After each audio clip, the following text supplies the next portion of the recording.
आपण आपला इतिहास विसरून गेलो, आपल्या महामानवांना झालेला त्रास विसरून गेलो.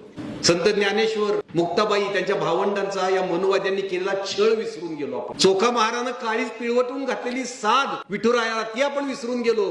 धाव घाली विठू आता चालू नको मंद, बडवे मज मारिती काय अपराध सांग. तुकाराम महाराजांनी त्यांना झालेल्या मारहाणीचं वर्णन गाथेत करून ठेवलं, तर तो अभंग आपण वाचायचा विसरून गेलो. पाहोनिया अंत क्षमा अंगी काठीवरी मारिले, शिव्या गाळी नित नाही बहु फार विटंबिले. ही आपल्या तुकोबारायांची विटंबना आपण विसरून गेलो. कोण होते हे चोखोबा, ज्ञानोबा, तुकोबांना छळणारे लोक? हे तेच लोक होते ज्यांनी छत्रपती शिवाजी महाराजांच्या राज्याभिषेकात अडथळे आणले.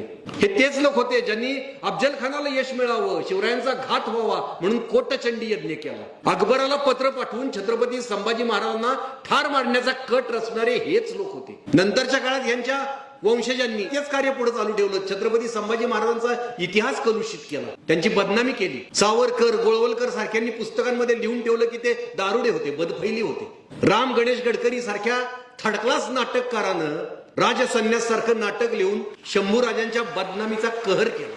हा सगळा इतिहास मी तुम्हाला का सांगतोय? कारण आज त्यांच्याच वंशजांनी, त्यांच्याच पिलावळीने या महाराष्ट्राच्या भूमीत आपली विषारी पाळमुळं पसरलीत.